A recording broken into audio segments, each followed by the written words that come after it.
Welcome, everyone. Today, I have something extraordinary for you. This is not just another English story lesson. This is not just a story about a celebrity. This is a story that will take you deep into the life of a man who started with nothing, who faced rejection, poverty, and failure, and yet rose to become one of the most powerful, respected, and inspiring actors in the world. Yes, I am talking about Leonardo DiCaprio. This is the story of a boy who grew up in a dangerous neighborhood, surrounded by crime, drugs, and violence. A boy raised by a single mother who struggled every single day to give her son a better life. A boy who was told, "You're not good enough. You don't look like a star. You'll never make it." But that boy didn't stop. He didn't quit. He didn't give up. Instead, he became the face of one of the biggest films in history, Titanic. He became an actor who would dedicate his entire soul to every role he played. He would win an Oscar. He would stand on stage at the United Nations, not to promote a film, but to fight for the planet.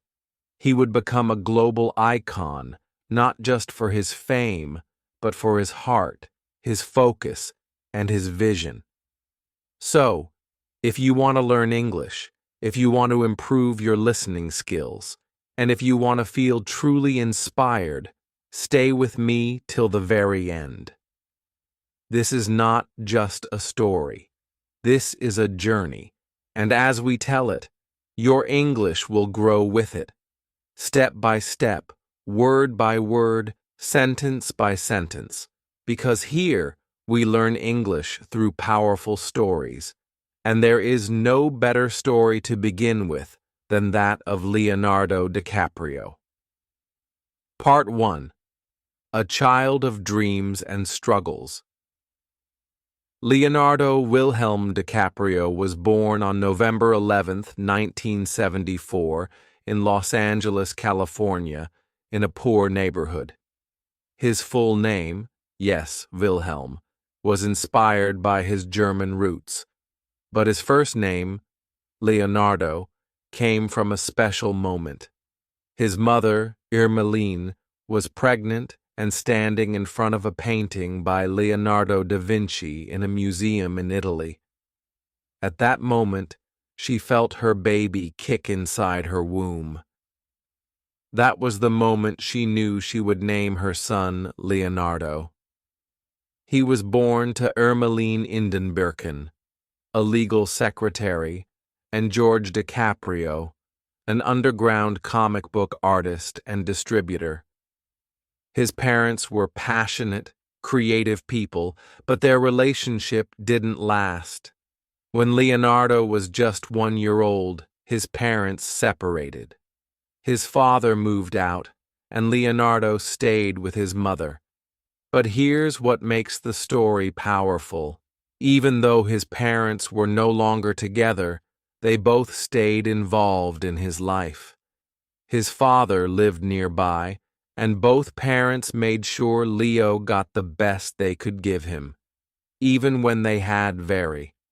Little by little, the neighborhood Leonardo grew up in was rough and dangerous. He once described it as being filled with prostitution, drug addicts, and violence. It was a place where kids were easily pulled into crime. At the age of 5, Leonardo saw things most children should never see. He was even robbed on the street. But instead of becoming bitter, he used those experiences to shape his understanding of life. His mother worked multiple jobs, including as a legal secretary, and sometimes even doing cleaning jobs, just to support Leonardo's education and his early passion for acting. She would take the bus with young Leonardo for hours, just to get him to auditions across the city. She believed in him completely. She would sit with him, wait with him, And even when he got rejected, she would smile and say, "We'll try again." From a very young age, Leonardo was different. He was full of energy, always mimicking people, making faces, acting out scenes from television, and doing impressions. Teachers at school said he couldn't sit still. He was not a fan of the regular school system. He felt that he didn't belong. His heart was in performance, in storytelling, in imagination. He knew very early that he wanted to be an actor. But dreams are never enough. He needed a break. He started by appearing in television commercials. One of his first gigs was for Matchbox cars. He was just 5 years old. Then came a break with a children's TV series called Romper Room, but he was soon fired because he was too disruptive. Imagine that. A child who just wanted to perform was rejected for having too much energy. For many years, Leonardo faced constant rejection. Casting agents told him he didn't have the Hollywood look. They told him his name was too long, too strange. They told him to change it to something more American. But Leonardo refused. He said, "If I'm going to make it, I'm going to make it as Leonardo DiCaprio." His mother supported that decision completely. When he was a teenager, he continued to appear in small television roles, sitcoms, educational shows, and commercials. But he knew he was capable of more. At the age of 17, Leonardo got his first big role in a TV show called Growing Pains. His performance caught the eye of producers and critics. He was still young, but his intensity, emotion, and natural talent made people take notice. But Leonardo was just getting started. He was about to prove to the world that he was not just another pretty face, not just a young actor from TV. He was about to dive into roles that would shock everyone, roles that would show just how deep, committed, and brilliant he truly was. Part 2. The rise from TV teen to serious actor. After his appearance in Growing Pains, Leonardo was finally starting to get attention in Hollywood, but he wasn't satisfied. He didn't want to be just a teen heartthrob. He didn't want to be famous for his smile or his hairstyle. He wanted to be great. He wanted to prove himself as a serious actor, someone who could transform, feel deeply, and play roles that challenge the audience. At just 18 years old, Leonardo got the opportunity that would change everything. He was offered a role in a film called This Boy's Life, 1993. The film was based on a true story. It was about a teenage boy who lived with an abusive stepfather. The role was intense, emotional, and very difficult.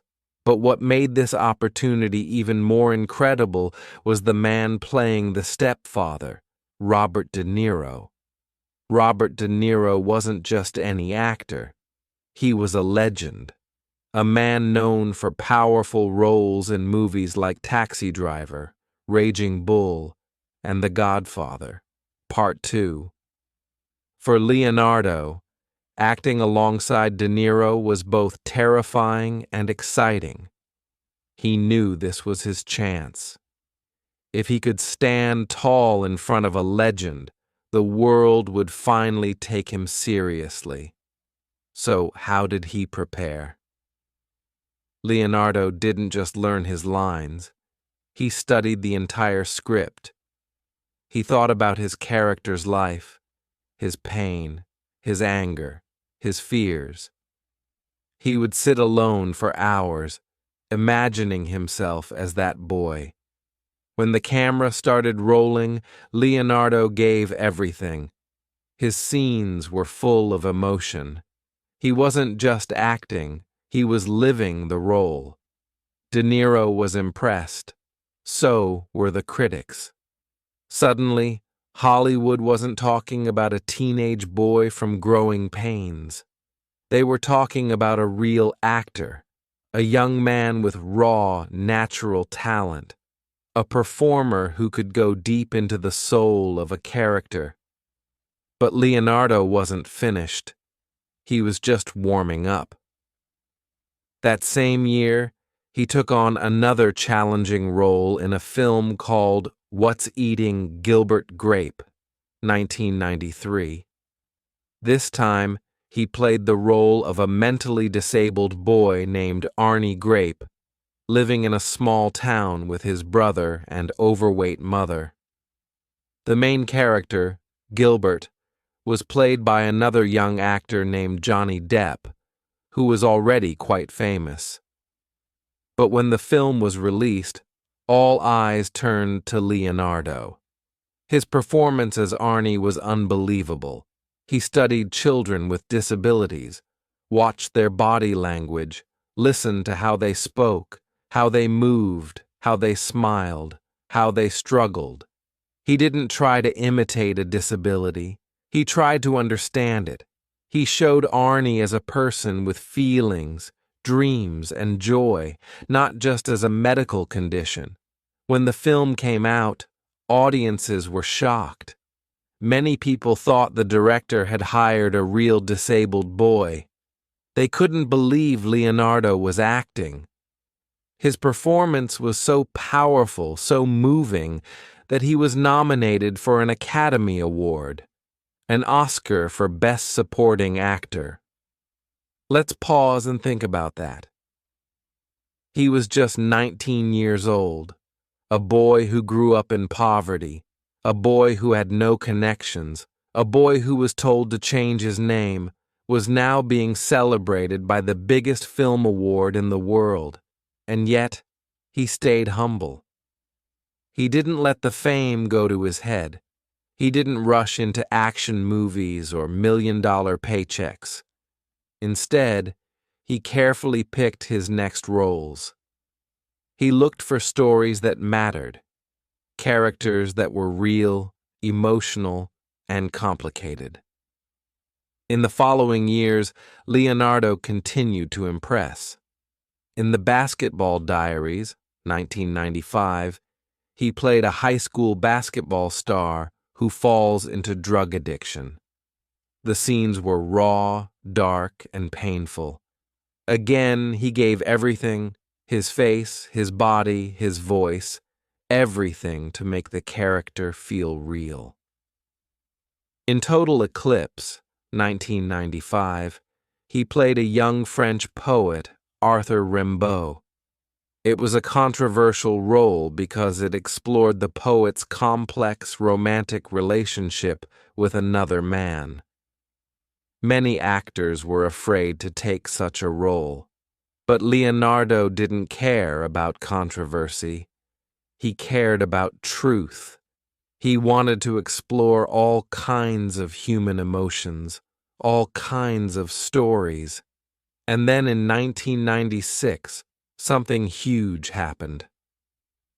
Leonardo starred in Romeo plus Juliet, directed by Baz Luhrmann. It was a modern version of the classic Shakespeare play, full of guns instead of swords, neon lights, fast cars, and wild music. But the heart of the film was still the love story between Romeo and Juliet. Leonardo played Romeo with passion, charm, and soul. Teenage girls all over the world fell in love with him. His face was suddenly on every magazine. His name was everywhere. He had become a superstar. But even as the world began to see him as a heartthrob, Leonardo remained focused on acting. He didn't want to be a celebrity. He wanted to be an artist. And that desire, His hunger to go deeper, to push himself further, would lead him to a film that would change his life forever. It was a film about a ship that sank in the freezing Atlantic, a ship called Titanic. Part 3. Titanic, the Storm of Fame. In 1996, a young Canadian director named James Cameron was working on the biggest film of his career. It was a love story, but not just any love story. It was set on the Titanic, the most famous shipwreck in history. The Titanic was a real ship. In 1912, it sank in the North Atlantic Ocean during its first journey. Over 1,500 people died. It was one of the most tragic and shocking disasters of all time. But James Cameron wasn't just interested in history. He wanted to tell a story that felt alive, a love story that would touch millions. He needed two people, a young woman and a young man, to play the lovers from different worlds. He had already chosen the actress Kate Winslet, a talented British star. She was perfect to play Rose, a rich girl trapped in a strict, unhappy life. Now, he needed a Jack. The poor artist, the free spirit, the heart of gold. Many actors auditioned. Some were more famous, some had better muscles, some had movie deals waiting. But when Leonardo DiCaprio walked into the room, everything changed. He didn't act like Jack. He was Jack. He had that spark, that smile, that sadness in his eyes, that fire. He was funny, brave, romantic, real. James Cameron saw it instantly. Kate Winslet saw it too. She said later, "He was the only actor who could make you believe that a girl like Rose would leave everything for him." But Leonardo had doubts. He didn't want to be just a pretty face in a romantic movie. He was worried about fame. He had seen what fame could do. It could destroy people. It could eat them alive. He wasn't sure if he was ready. James Cameron pushed him. "This movie will change your life," he told him, "but you have to trust me." And Leonardo did. The shooting of Titanic was not easy. It was brutal. The budget was huge, over $200 million, which was the most expensive film ever made at that time. The sets were massive. The ship was rebuilt piece by piece.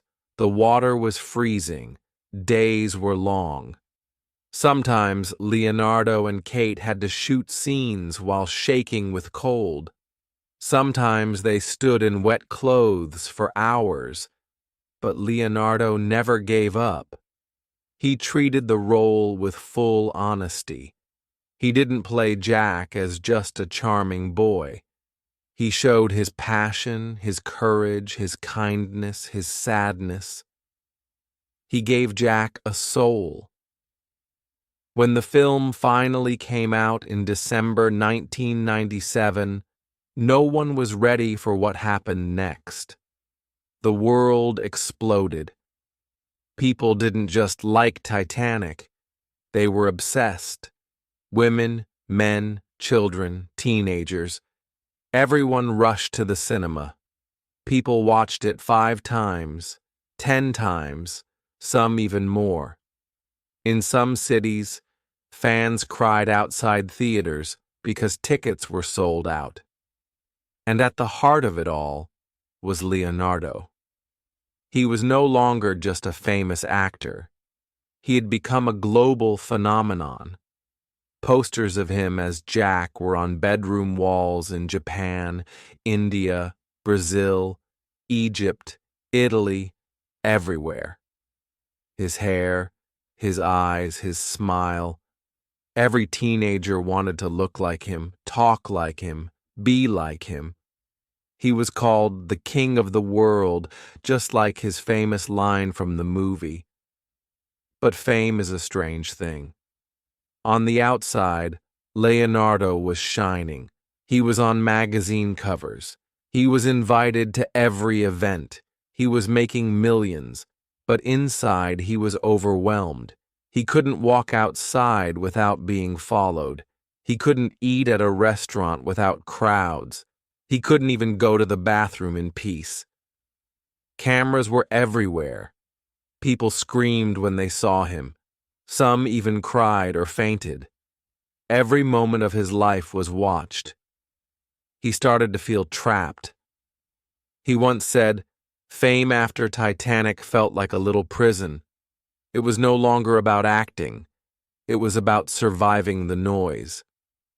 Reporters asked about his love life, not his roles. Tabloids wrote lies. Paparazzi followed him day and night. But the biggest pain? He didn't get an Oscar nomination for Titanic. Even though the movie won 11 Oscars, even though it became the biggest film of all time, even though he gave a beautiful performance, Leonardo was ignored by the Academy.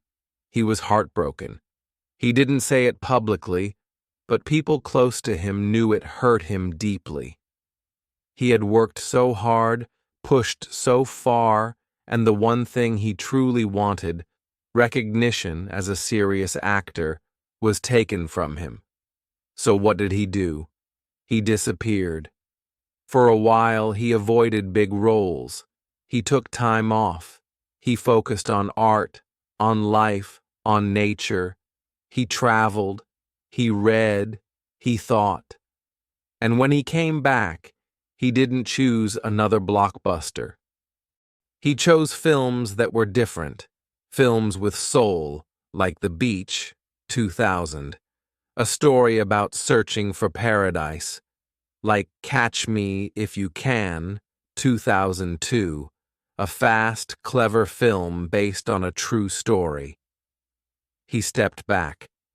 He started reading more scripts, not just looking for fame, but searching for stories that had depth, complexity, truth. He began to say no to big studios. He rejected romantic roles. He stopped attending every red carpet event. Instead, he surrounded himself with people who could challenge him. This was the moment Leonardo made one of the most important decisions of his career. He teamed up with someone legendary, a man who had worked with Robert De Niro, Joe Pesci, and many of the greatest actors in history. That man was Martin Scorsese. Martin Scorsese was already a master, known for films like Taxi Driver, Raging Bull, and Goodfellas. He was famous for his raw, gritty, powerful storytelling. But at that time, he was looking for a new kind of actor, someone young but serious, someone who could bring emotion, intelligence, and fire to the screen. Their first film together was Gangs of New York, 2002. It wasn't an easy movie. It was violent. It was intense. It was set in the 1800s, during a brutal period in New York's history. Leonardo played Amsterdam Valiant, a young man who watched his father get murdered and now wanted revenge. He had to act opposite Daniel Day-Lewis, one of the most respected and intense actors in the world. Day-Lewis was known for completely becoming his character, living, breathing, and thinking like the person he played. Some actors might have felt scared, nervous, or small beside him, but Leonardo didn't flinch. He stepped into the fire, gave it everything, and stood tall. He studied history, worked on his accent, trained with experts, and stayed in character. On set, he didn't act like a star. He acted like a student. hungry to learn, ready to grow. Audiences saw a new Leonardo. He wasn't just charming anymore. He was dangerous, powerful, layered. He had transformed. In 2002, Leonardo also starred in Catch Me If You Can, directed by Steven Spielberg. It was based on the true story of Frank Abagnale Jr., a young con artist who pretended to be a pilot, doctor, lawyer, all before the age of 21. It was a fun, fast, stylish film. But under all the fun, there was pain. A boy running from a broken home, a boy trying to make his father proud, a boy hiding behind lies because the truth hurt too much. Leonardo brought all of that emotion to the screen. His smile lit up the film, but his eyes told the real story. Audiences loved him again. But this time, it wasn't just for his looks. It was for his performance, his honesty, his courage. Then came The Aviator in 2004, perhaps the most demanding role of his career up to that point. He played Howard Hughes, a real-life billionaire, inventor, filmmaker, and airplane lover who slowly lost his mind to a condition called OCD, obsessive-compulsive disorder. This role required more than acting. It required pain. Leonardo didn't just read about OCD, he studied it deeply.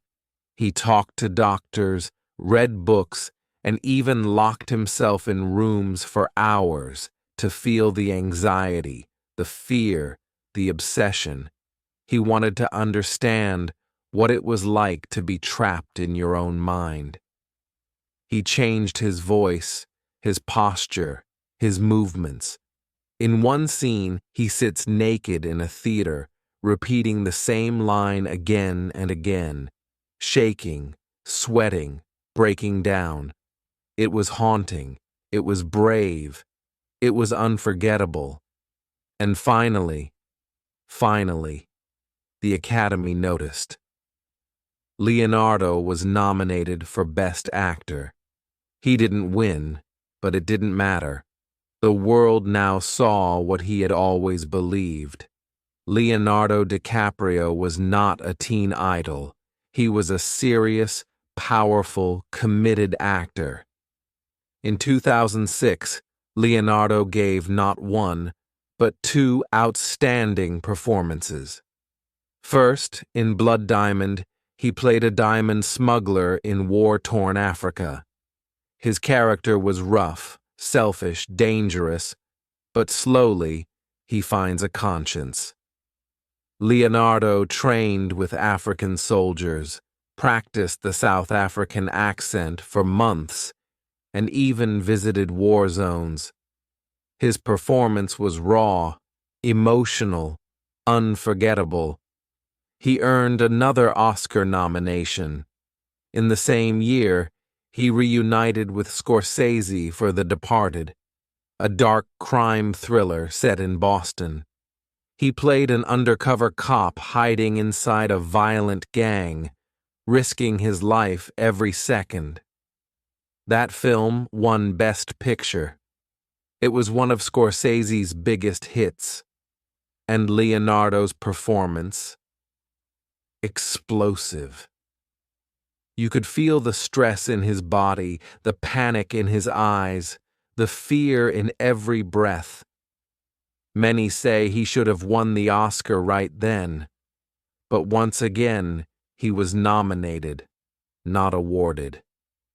By now, Leonardo had built something rare in Hollywood. He was no longer just an actor. He had become a symbol of quality. If Leonardo DiCaprio was in a movie, people knew it would be meaningful. He had a rule.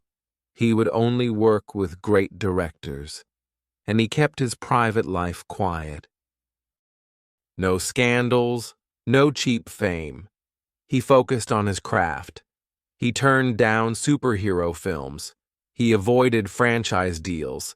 He didn't chase money. He chased greatness. And that is what made him stand out.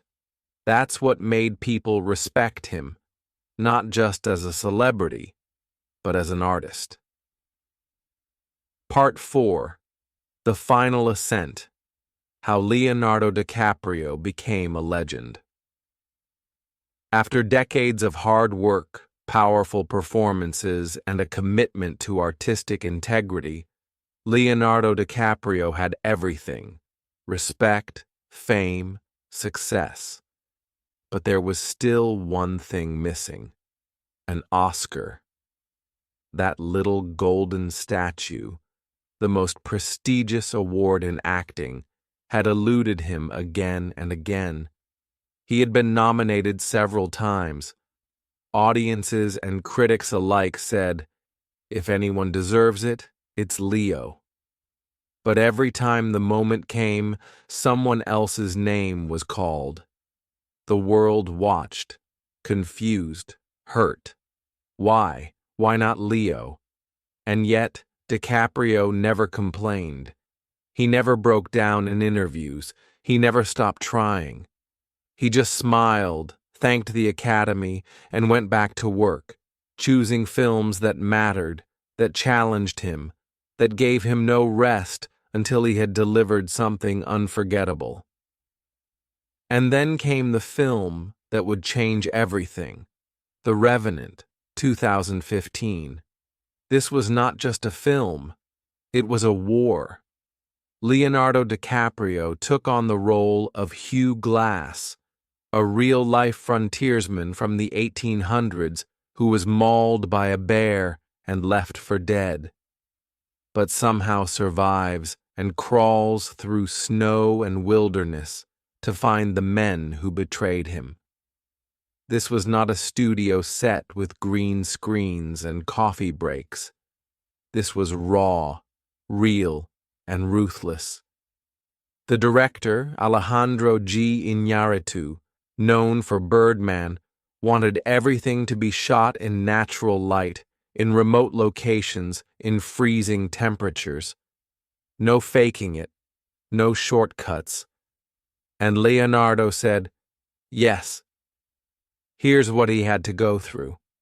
He slept in animal carcasses in the snow. He ate raw bison liver. Yes, real raw liver.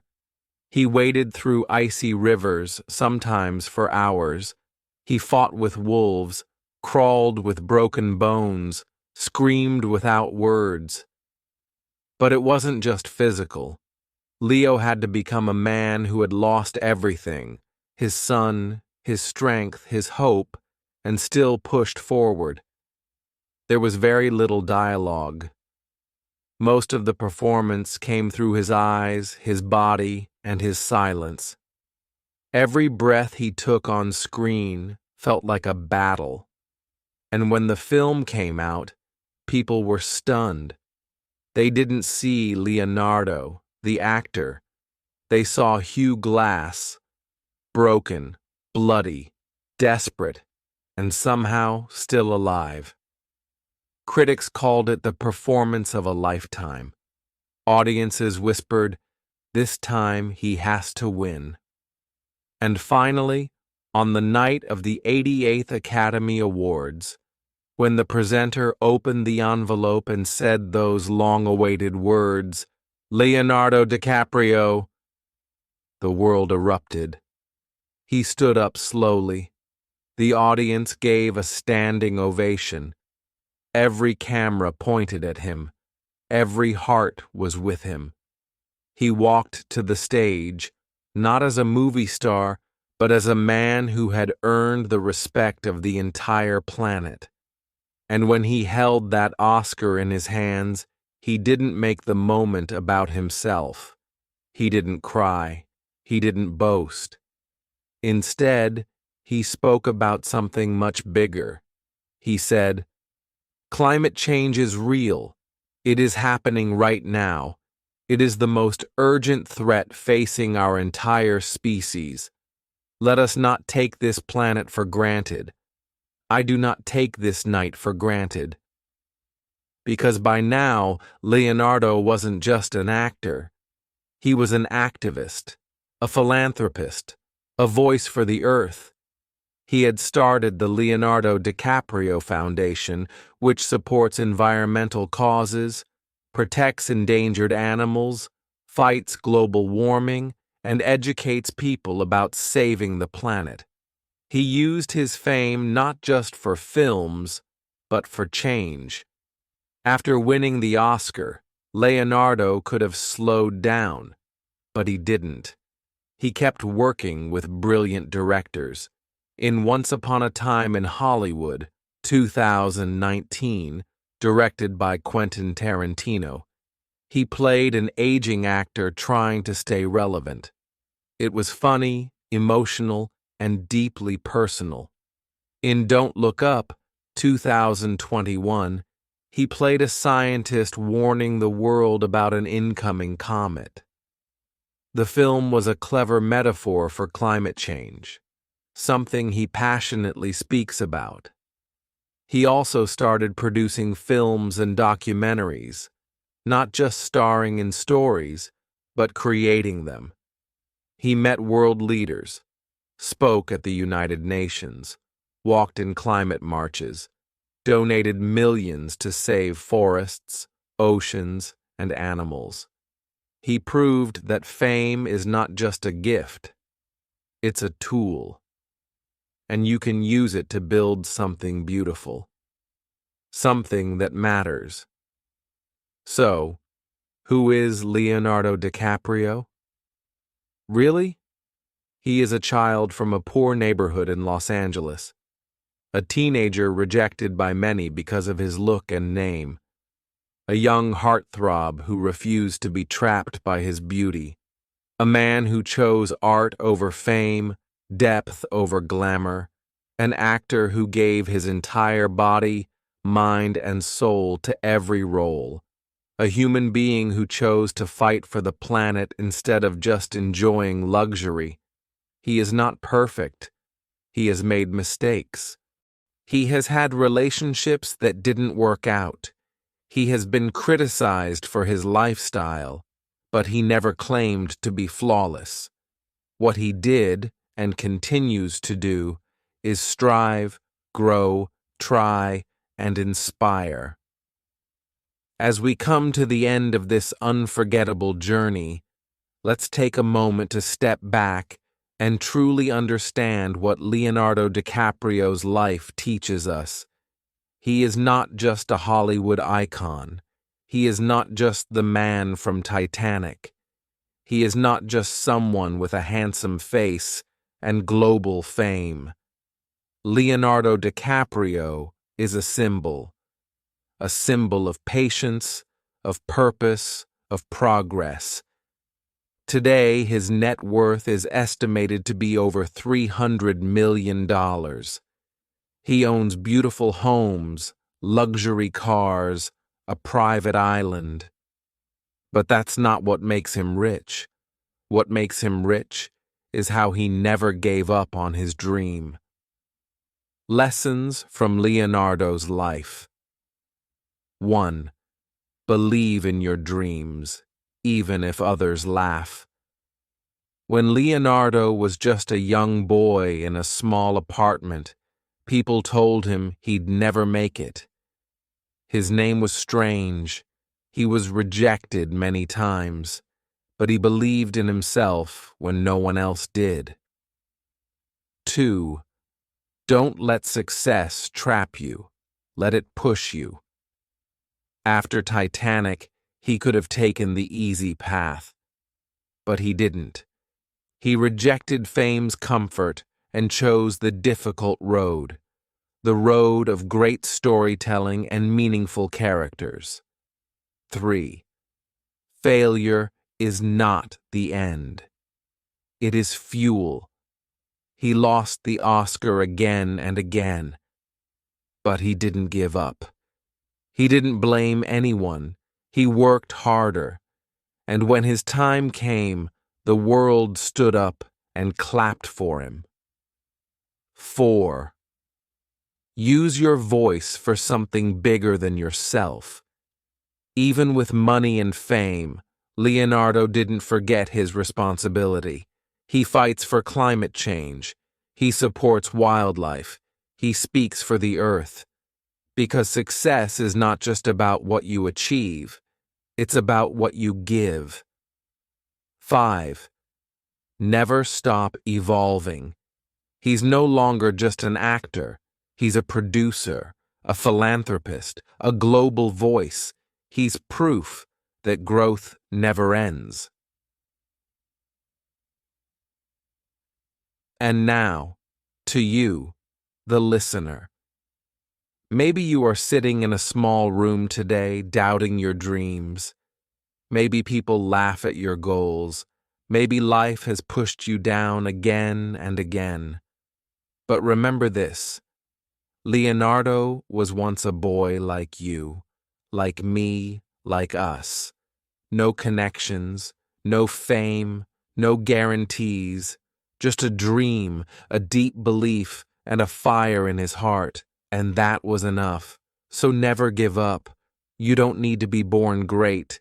You just need to start, study, work, improve your English, speak with confidence, chase your passion, because you never know who's watching, and you never know how far you can go until you try. Your Oscar moment will come, and one day, people will tell your story, just like we told his. Until then, keep moving, keep believing, because the world is waiting for you.